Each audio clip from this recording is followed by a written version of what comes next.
If shopping was a sport, I promise you I would be in the Olympics. I love to shop. I love to spend money more than the next person, but there are some things that you do not need. So I am here to be the devil's advocate. I am here to influence you and cause you to take pause before investing in these items because I truly believe you do not need them. The first home decor item I promise you do not need is pole wrap.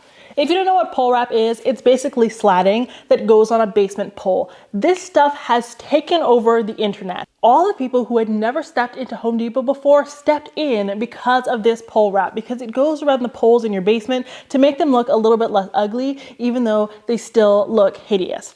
You do not need the pole wrap, and I'm going to tell you why. There are so many more affordable ways to get the slatting. I am not hating on the slatted look. I love the slatted look. Is it trendy? Yes. Is it timeless? Still, yes, I think so, because trendy and timeless don't necessarily have to be mutually exclusive. Something can be a trend, but come back again and again and again, making it timeless. To get like a 12-inch by, let's say, 6-foot piece of pole wrap, it's like $40. For an itty bitty little slatting, that is not going to cover anything. It's not going to cover that Billy bookcase you want to slat. It's not going to cover that wall you want to slat. It's not going to cover anything. What you can do is you can buy dowels. You can get this look with dowels. You can buy just cheaper pieces of wood and cut them. I know the people at the hardware store, they can have bad attitudes when you ask them to cut stuff, but just ask really nicely, or just ask a million times and then they get so annoyed that they'll just do it so that you will just leave the store. I'm not trying to say that that's who I am, but sometimes that's who I am. Alternatively, you can actually use foam to get this look. That is what Peony and Honey did. I don't know exactly what project she did that for, but I can link her down below and you can go check out her content. But there are so many different ways to get the slatted look without the pole wrap. There's nothing wrong with pole wrap. It is just incredibly expensive and the price is only going to keep going up because they know you're going to pay the price, so why not hike up the price? If they didn't hike up the price, that would just be a bad business practice. You guys already know I am a Limewash hater. I don't think it fits every place. And that's the reason why I want you to take pause before buying into this. Limewash Paint is so expensive. I was trying to be brand new, so I invested in a sample. I said, maybe I'll use this in my bathroom. The sample by itself was $10. The sample was $10. The sample. And what is the sample going to cover? Nothing. It didn't cover absolutely anything. And fortunately, I hated it because you know what? I was going to have to take out a second mortgage to pay for the paint. Limewash paint is incredibly expensive, right? So unless you love it, don't get it. But why would I tell you not to get it? One, it is so trendy right now. Of course, Limewash has been around forever, but it is so trendy. Everyone is doing it. And it kind of reminds me of those Tuscan kitchens when everyone was doing that, even though they did not live in Tuscany or anywhere where this would fit, anywhere Mediterranean. And then everyone was like, ew, I got to rip this out, right? It is so overdone that people are going to start hating it. The Limewash paint of 2023 is the chevron slatted wall of 2018. And if you know, you know. I'm not saying it's ugly, I'm just saying it is extremely overdone. And I don't ever want to encourage you to do something expensive that is commonly overdone because it's something that you're going to want to reverse. And it's not like you can get your money back. You can't scrape the Limewash off the wall and put it back in the bucket and resell it like you could a cloud sofa for something, you know, that's trendy, but people have moved on from. You can't put it back in the bucket, therefore do not buy it. There are so many other ways to get the Limewash look. One, you can take paint and water it down. You can take paint and water it down and you can get the Limewash look. I've seen tons of people do it. You can do it. You can Limewash a smaller space if you want to. It doesn't matter to me. Just maybe skip out on it. And the last reason why you might want to skip the Limewash paint is due to the fact that it only works in certain spaces. If you have a grand architectural space with the arches and the natural elements that really work for the modern organic and the mid-century styles where Limewash is really popular, it doesn't make sense. For example, in my home, sure, I do have some exposed ceilings, but my home is extremely industrial. I have the exposed ductwork. Ductwork and Limewash do not go together. The only time they go together is when the contractor is like putting up the plaster to erect the walls. That's it. there's no other time it goes together because the styles are not complementary. So if you do not have a space that lends itself to the design style where Limewash is popular, please don't get it. Do you ever go on TikTok or YouTube and people are like, you will be the most organized person ever if you buy these containers? They are full of absolute bull. That is bull crap. Buying pretty containers does not make you organized. Therefore, the next item you do not need to buy is the pretty organizational container. Now, I own pretty organizational containers, and why do I own them? One, I'm easily influenced. Do as I say, not as I do. And two, I got them from Walmart because they're really cheap there, and I'm a Walmart creator. But anyway, you can be disorganized and have these containers. I know, because my pantry is so disorganized, I don't even want to open the door. You do not need pretty containers to get organized. Honestly, the most organized homes I've seen have been organized entirely from the Dollar Tree. I mean, look at Do It on a Dime's house. Her organization is top notch. It's top notch, and it has nothing to do with those containers. What I will also say is places like Dollar Tree and Target and Walmart are coming out with containers that are more aesthetically pleasing and more affordable than the Container Store, because that's who we're really talking about, right? And with these clear organization containers, when you buy these containers, they actually make your mess a lot more apparent. If you are messy and you don't actually intend to straighten things up and come up with a good organizational system, you'll be able to see the mess through those containers, right? So sure, all of the mess will be sequestered in different containers as opposed to them just like being a free-for-all on the shelf, but they'll still be messy and you'll still be able to see it. If you want to stay messy but fool people, or at least fool yourself, right? Because we're really doing this for ourselves, get a colorful container. Get a black one, get a gray one, get a white one, get a blue one, get an orange one, get one that is all the different colors in the rainbow. It does not matter, and use that instead. At least you will have the mess hidden from you, right? At least there will be an optical illusion that is of benefit to us. You just don't need these containers. And I'm tired of people saying, oh, if you buy this container, that's it. Your life has changed. Your life is not changed. It's the same amount of messy, and you're the same amount of happy, and everything is just the same. So save your money. Nowadays, everyone is saying that you need to have thrifted items to have a home that is well put together, right? There has been this resurgence in vintage items or collected items from the thrift store. And at face value, I love this idea. I adore this idea because it's more sustainable. And if you don't believe in climate change, you're wrong. Climate change is a very real thing, and we want to be as sustainable as possible. If you want to debate with me down in the comment, it's fine. Let's do it. But climate change is a real thing. So if it can be sustainable, that's what we should do. I am not perfect at this, right? It is hard to be perfect at this, but we want to buy things that have already been manufactured, something that someone has already used, so that we're not contributing to those landfills. So that is why buying vintage, buying thrifted, buying consignment is a wonderful thing.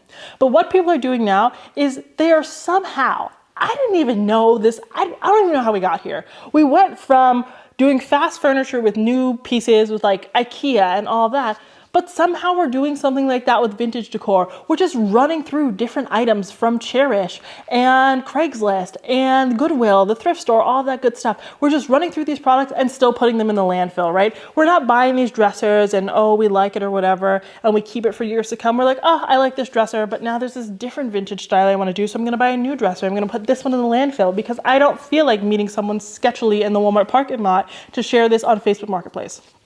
That last part is super fair, but everything else is just unnecessary.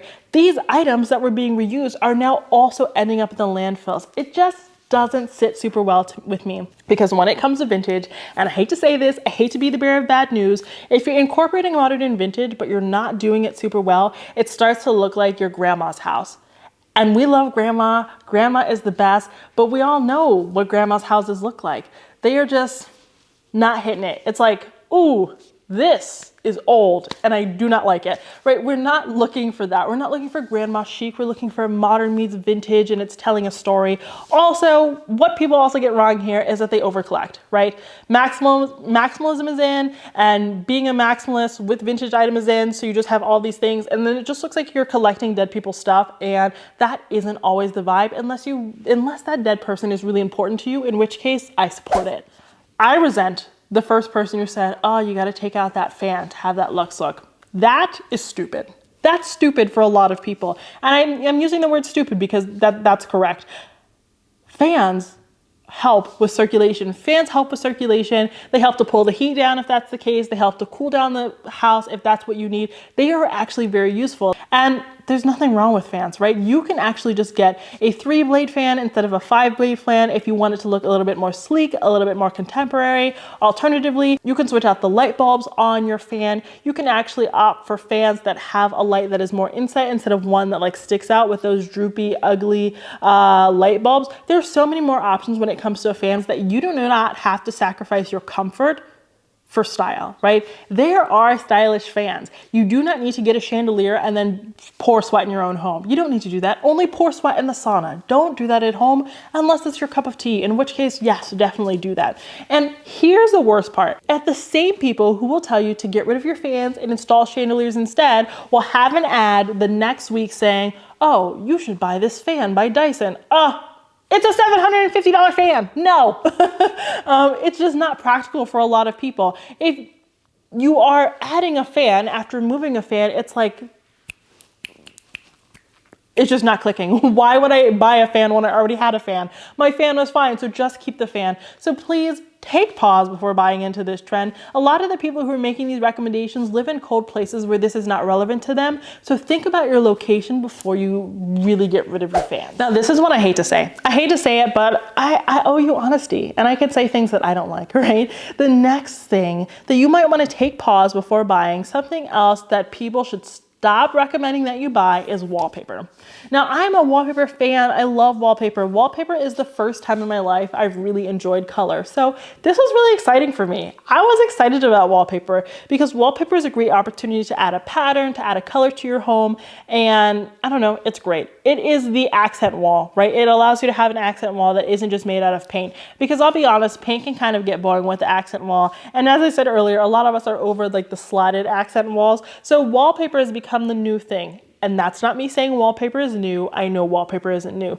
But let's talk about that. Wallpaper used to be that girl. Every girl and her mom and her sister and her cousin had wallpaper, right? On all the walls. 20 different types of prints. It didn't matter. There was wallpaper everywhere. And what happened to that? You guys ripped it down. You guys ripped it down. Last time you went to Granny's house, you were like, ooh, that's ugly. And you ripped it down. You sure did.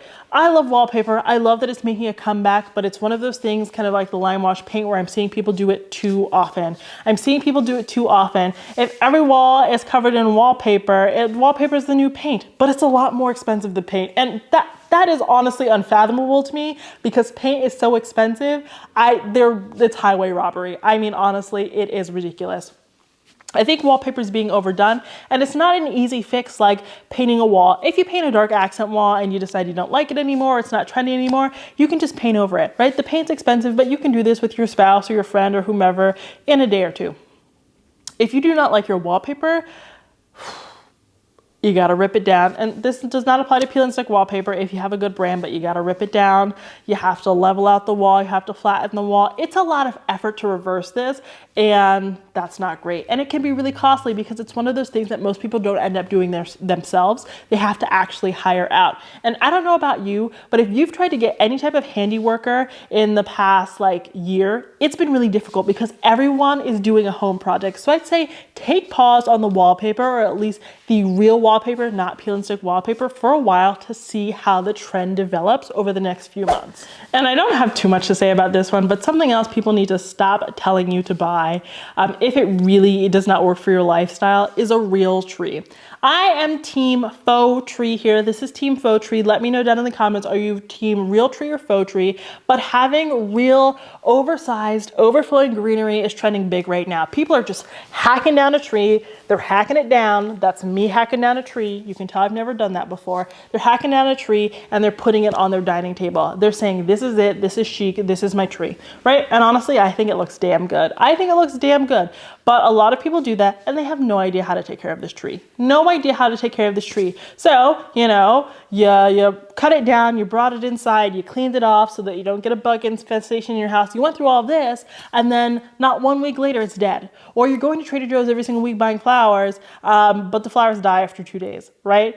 If you do not know how to take care of these items, please do not let people bully you into buying real plants if faux plants just work better for you. You have to take care of yourself, your kids, your partner sometimes. You have other things to do besides take care of the plants. You do not need another child. If you've not not signed up for another child. You do not need another child, and that's okay. Plants can be really hard work, and to take care of different plants differently, they all require different things, different lighting, different soil, different amounts of water. Plants are complex, and I admire people so much who can take care of them. But my grandmother, she is a big time gardener. She's a master gardener. She's out there every day. She's like, oh, I gotta do this, I gotta do this. I'm like, ma'am, I don't even know what you're talking about. I don't know what that soil is. I don't know what you're talking about. So if you do not have the bandwidth to take care of a plant, just get the faux ones. I know people say faux plants look so tacky. No, they don't. Unless you're touching your actual eyeball to most faux plants, you can't tell. And if that's what you're doing, honestly, just find something better to do. Faux plants work for a lot of people, and for that reason, we're gonna keep buying them. You also can invest a little bit more in your faux plants. I think when you go into like your local Michael's or like your Hobby Lobby, the quality isn't always pristine. Look to places like Our House, Crate & Barrel, where the ticket is a little bit higher, the price tag's a little bit higher, the quality is going to be so much better, and you might actually find that these things look super realistic. I ask people when they come in my home all the time, you're like, that's weird. Hey, what do you think about this plant? What do you think about this? And they're like, oh, it looks great. How are you growing it? And I'm like, it's fake, right? So it's really not that serious. If people are judging you for your faux plants, they can come over every day and water your plants, but they're not gonna do that. So don't feel like you have to buy real plants if you don't know how to take care of them. And the very last thing influencers need to tell you to stop buying is custom. Custom, what do I mean? Anything custom, a custom sofa, a custom chair, a custom countertop, a custom light. Something can be high quality, something can be good, something can be beautiful without it being custom. People oftentimes use the word custom to say, hey, I'm rich and I can afford something nicer than what you can afford.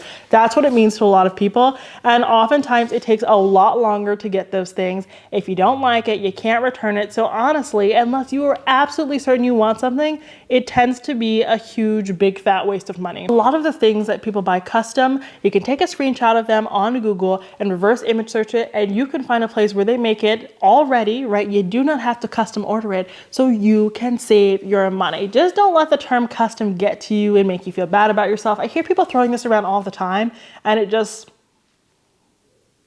icky. I think it's kind of icky. There's some things that you do have to buy custom, and if you have like a super tall ceiling and you need to get something handmade, of course, go ahead and do that. Don't buy something that's too short because you don't want to order it custom. But custom doesn't always mean better. And that is the point that I want to drive home today. Okay, you guys, that is it for today's video. This video was about pretty much shit you don't need. Things that you do not need to buy, that you may feel pressured to buy, that aren't necessarily going to contribute to your happiness or the beauty of your home. It's okay to like trends and to admire them and not bring them into your space, because sometimes it just doesn't make sense. If you liked today's video, please don't forget to subscribe, and until next time, have a beautiful day.